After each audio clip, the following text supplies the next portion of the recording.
Hello and welcome to this edition of Going Public. I'm your host, Keith Weissach. Thank you so much for joining us. You know, we always like to turn our attention to the people that are actually involved in making the decisions and figuring out what to do, and more importantly, knowing how to do that as efficiently as possible. Very glad to have with us Mitch Mormon. Mitch, thanks for joining us. We appreciate it. Thank you for having me. Sitting next to him is Reggie Dupre. Reggie, welcome back. Thank you. Thank you. All right. And Mitch, as we know, program manager and also Merganza to the Golf Project. And also with Delta Coast Consultants. Reggie, of course, Executive Director of the Terrebonne Levee and Conservation District. So we're very glad that y'all are both here.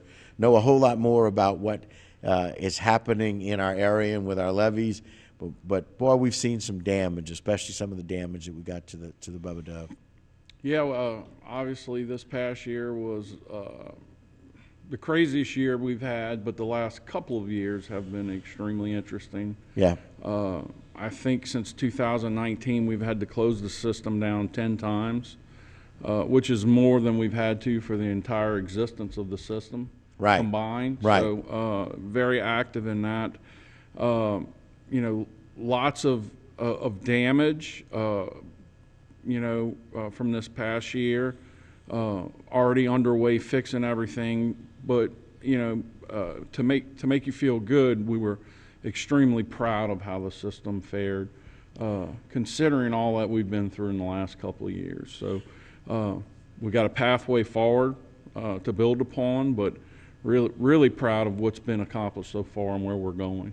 Well, I got to tell you, one of the things that has made me very, very proud is, as just a member and someone who lives in Terrebonne Parish, how proud I am to sit at this desk and to listen to Martin on this desk during a hurricane where we have no issues whatsoever with the levee and the floodgates. It's remarkable. And the one issue we did have, there were people on site to fix it immediately without flooding any homes. Right. It just talks about the efficiency and the importance of how Merganza to the Gulf has dramatically changed and protected our lives. Yeah, we've had several storms that would have put a lot of water on us in the last few years, and we've been able to avoid a lot of water damage. We had a lot of wind damage this time around, and including with our storm system. We had really wind damage to our storm system. But we're thankful to God that we were able to get through these events, but also know that we're doing things the right way. We're building in the right direction. We're not there yet. We still have a ways to go, but we know we're doing things right. Yeah. I just want to add, if Ida would have been made landfall 20 miles further west, it would have been a lot worse. Yes. We'd have not only had the wind, but a tremendous amount of tidal surge. Right. If you think Ida was probably the worst direction to hit the South Lafourche levee district system. I mean, that's probably the storm that it was designed for. It did not fail, but it got awful close to the top of that system, which is much more substantial than ours. Right. So, And just the point is, if we ever if the parish president ever orders an evacuation, please leave in the future, because there's a reason for it. Right. If those decisions aren't made lightly.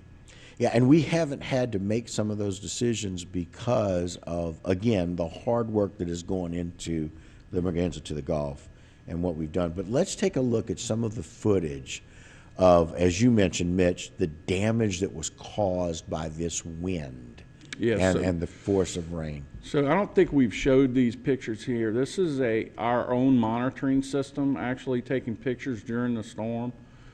This is the Bubba Dove floodgate. So this is over 100-mile-an-hour winds blowing from the north, acting to the backside of this structure, which is what caused the damage. But the top of that wall is 18 feet, so you can see how much wind and wave activity were driven into that structure from the north. I mean, the whole Houma Navigational Canal was beating up on that structure trying to get out. Right. It looks like a tsunami coming from the north. It just does. And like you mentioned, Reggie, that's the northern winds that are kind of whipping That's right. around, not That's right. the southern winds that would have been if this storm was 20 miles to the west. So it's not storm surge, but it's wind-driven surge. This is the day after. So what happened with the H&C floodgate, it was unseated, the cables held, and it was shifted about 50 to 70 feet back. This, again, is the day after the storm. Great example. So this is when what you talked about, our local guys, the operations people at the levee district, all the engineering teams that we have, and with assistance from the parish and the direction of the levee board, we got into action to get this thing operational because we were in hurricane season. So Yeah. we didn't, this is the pivot arm that was ripped off of the barge, and we actually found it and picked it up to put it back on. Wow. And we had some amazing contractors helping us. You can see its listing here because there were some holes from where that metal ripped. And so we are pumping and righting it so we can move it to dry dock. And these are some examples of some of the repairs that are going on. So these are the pins that actually hinge the gate in place. Okay.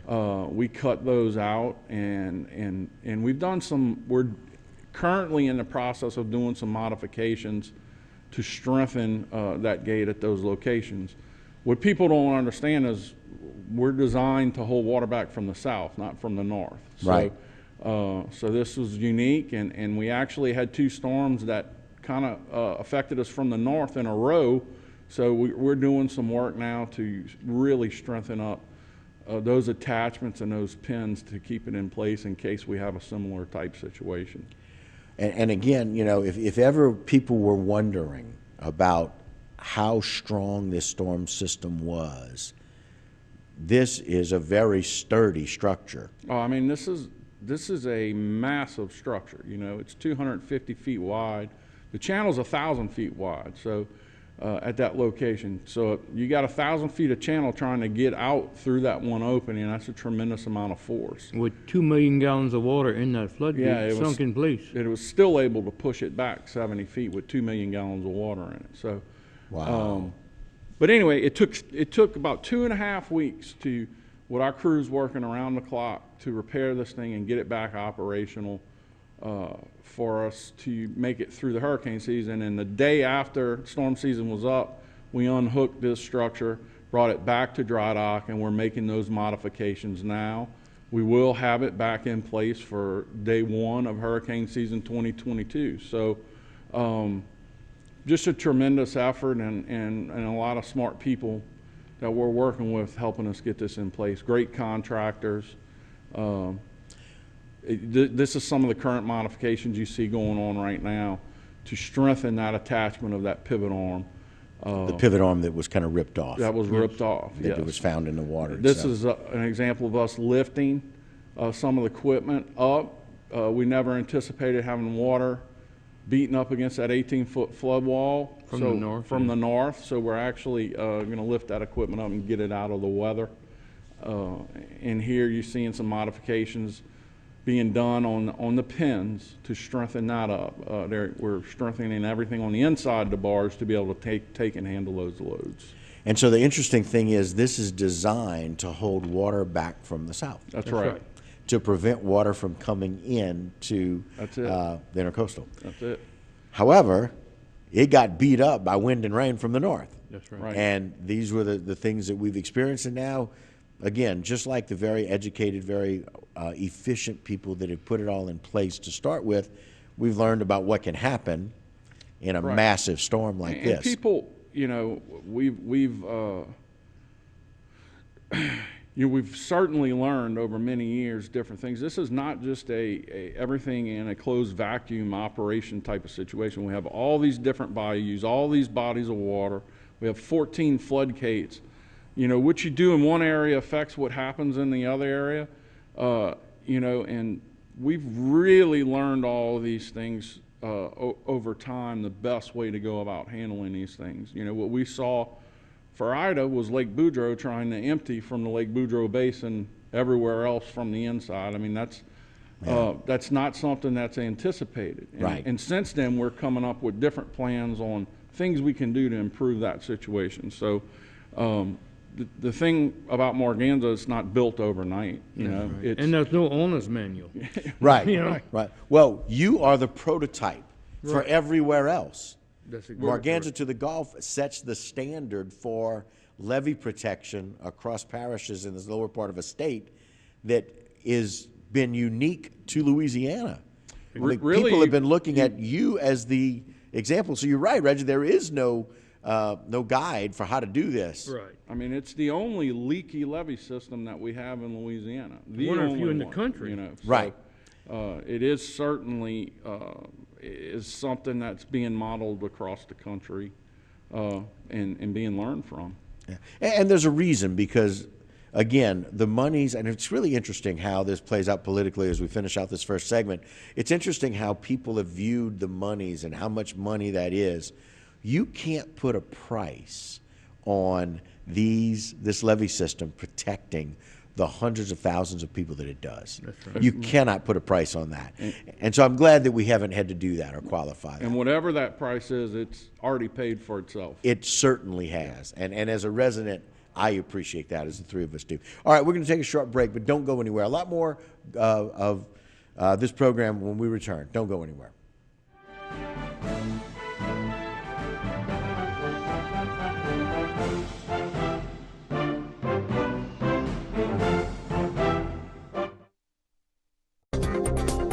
A new company with a lot of history.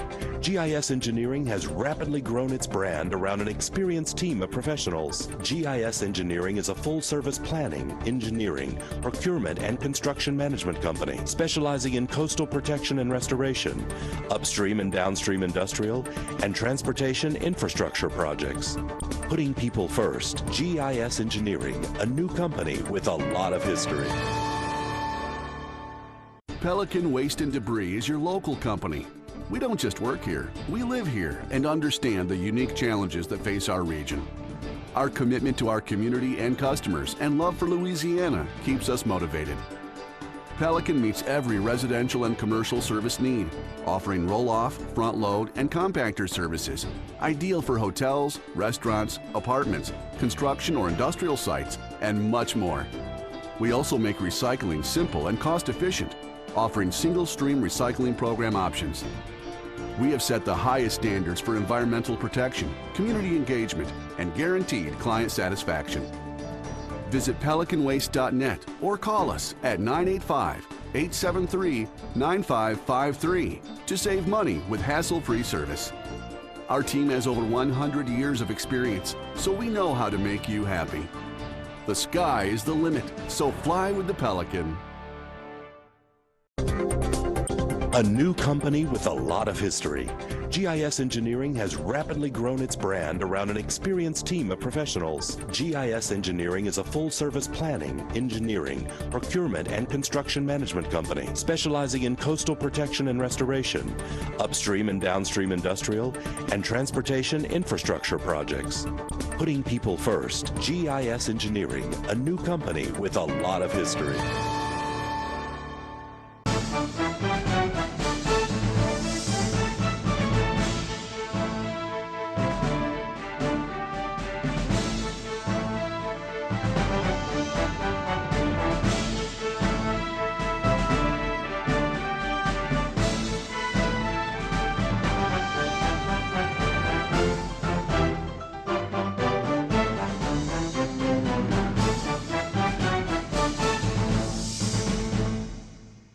All right, welcome back to Going Public. I'm your host, Keith Weissach. Thank you so much for joining us, and always glad to have with us Mitch Mormon and Reggie Dupre. I appreciate you guys joining us today. Thank you so much. Thank you.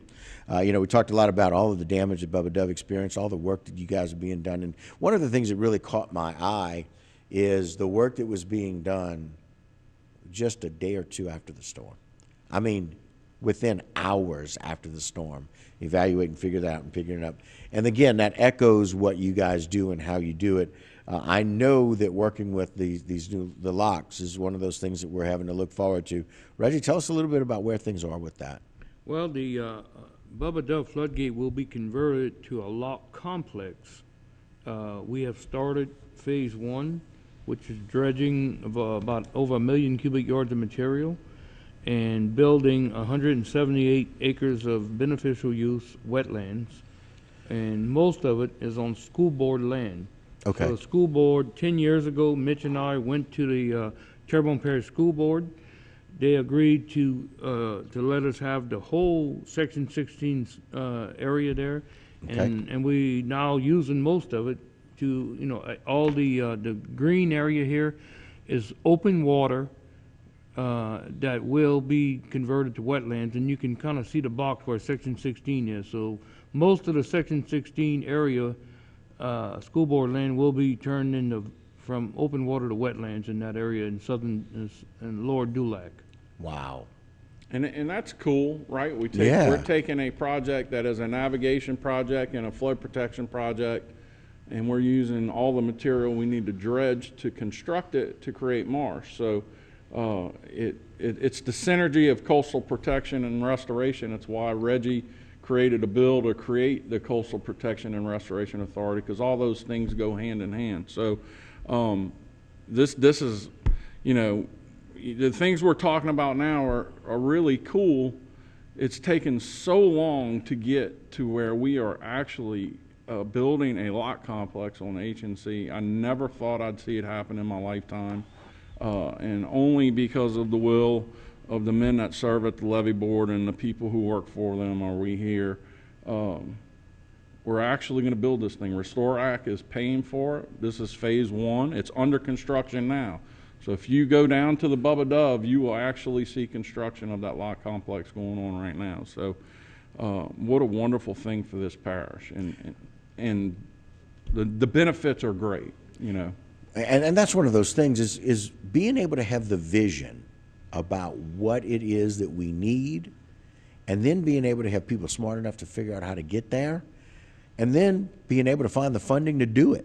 I mean, those are so many different phases just to get to phase 1. Reggie? Well, I just want to mention Parish President Dove, when he was in the legislature, he was on CPRA's board, and he's the one who really pushed with Restore Act dollars, which is BP fine money from the oil spill, to plug it in here in Terrebonne Parish and getting this nearly $400 million project underway. It's taken that many years. I mean, he started it like 8 years ago. Right. And before that, I mean, that's one of, if something good came from the oil spill, this is something good that can come out of it. The original purpose of the lock complex was to protect the drinking water in Houma. Right. And keep that salinity out. So that's how long we've been after that. I think what we have here on the screen is some of the drawings. This is a representative of, we're going to develop the site to build the lock complex and have an operations center, and that's all going on in phase 1 with all local engineers here working on that.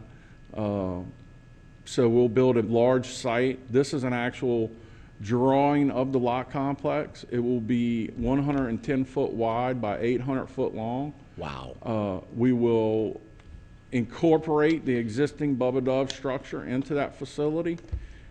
Most traffic will travel through the lock. We will utilize high freshwater situations to disperse freshwater throughout the system. So we will close the Bubba Dove in that situation and only use the lock to disperse the water. So it's got so many benefits. It's such an important project. And one thing, from Ida, if we have a lock complex, we're able to manage those northern storms better than what we can do right now. So it'll have that benefit as well. That's right. Yeah, and so again, we haven't ever had a storm with that much volume of wind and water against any of our structures, and even the Bubba Dove. And so now, just learning from that and having things in place to be able to develop this phase one to prevent those problems in the future. So it's much easier to open a sector gate or a lock than a barge. So Right. if we would have an IDA like 4 years from now, it's very, very easy, even when the wind's blowing, you can open a this 110-foot lock system and relieve the pressure from the north. But you can't take that risk on just a barge floodgate, because what if this hurricane shifts over a little bit? Then you go flood the entire parish. Right, because that's what's preventing that water coming in from the south. Right. Yeah, we've got to be prepared for the different directions or directional issues as they come. I mean, you have to, it is an adaptive management situation. The lock will also protect the wetlands on the inside of the system. And a big reason we're getting all this wave buildup on the inside is because of the loss of wetlands inside the system. So it'll be key to reducing that salinity inside the system and protecting what we do have right now. Right. And again, all of this coastal restoration and the prevention of the decline of those things, all of that goes into the planning of that. It's all well established. And it's just, again, Mitch mentioned it earlier about the men who had the vision and the foresight to make this happen. And the fact that you never thought you'd see it in your lifetime is remarkable. Yeah. And I'm getting older, but I'm not that old. So No, none of us think you're that old, Mitch. Right. Believe me. I mean, like, you know, we've had certainly a tough time, and I think that kind of bleeds into the next thing we wanted to talk about is getting the federal government on board with what's going on. And you know, Morganza has been a federal sponsored project, but never a federal project. And what I mean by that is they've never put money into the game. Reggie has signed what we call a project partnership agreement with the Corps. A PPA? Yep, and that makes Morganza a federal project, and that means we're going to receive federal money now. Now, we have money that has been allocated to us federally, has not been spent, but that money for construction will go on the ground now, which is also something that we doubted we'd see in our lifetime as we built this with local and state money. Yeah, Morganza started 29 years ago, so I was 34 years old when that started, and now Here we are, yeah, here 29 years later. 29 years later. Let's talk about what the formation of that PPA was, Reggie, and the need that you saw to be able to do that. Well, the PPA is the final step in the process of having a federal project. I mean, we've gone through all the studies and the environmental clearances and the whole bit. So now that then we waited for years to get what's called New Start dollars, the first federal construction dollar. Although $72 million was spent on the studies in the past, that does not count towards a new start of a federal construction project.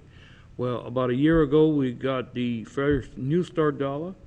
Now this PPA is basically the contract between the Corps of Engineers, the state, and Terrebonne Levee District to move forward. And it looks like with the infrastructure bill and the disaster money right after Ida, we may be able to get some big money, about $1 billion of federal money, which will be handled by the Corps, not directly by us. Right. So the main focus for big projects is the two intercoastal floodgates, the one in the Rose and the one in West Houma near Miners Canal. That's going to help close off this entire system that we've been working on for the last 25 years. So that'll tie us to Wendell's system, and that'll tie us to Bayou Black system. So a complete closure of the Morganza system.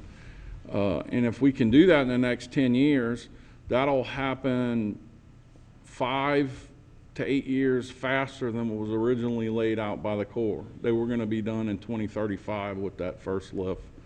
And that's pretty impressive that a local agency could get that first lift of this system on the ground. We'll also build a new floodgate at Humboldt Canal with that money. Okay. So that'll be the very first federal construction dollars spent on Morganza will be at Humboldt Canal, and we're expecting that to occur early next year to start. Start it. Yeah, as the beginning. So we got about a minute left, gentlemen. it seems rather remarkable to me to look back, as Reggie said, 29 years ago, about what the vision was, and the fact that working with the Corps, it's one of the things that we have to do, and how we've gotten this far.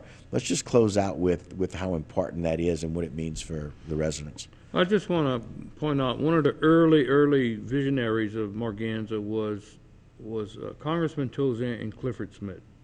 You know, Clifford was the first one that could see we needed a federal project. And of course, Jim Ernie, who came on right afterwards with God South rest his Terrebonne. soul. He just passed away recently. Yes. So these were the early visionaries, way even before my time. Right. And now we're finally starting to see the beginning of this project. Well, and guys, you know, being that it's the holiday season, there's some wonderful Christmas wishes in here about wishes coming true, about making sure that things are happening, getting some federal dollars, and we can't thank y'all enough for all the work that y'all do in making these things happen. Thank you. Merry Christmas. Thank you. All right, guys, that'll do it for this edition of Going Public. Don't go anywhere. A lot more local programming when we continue.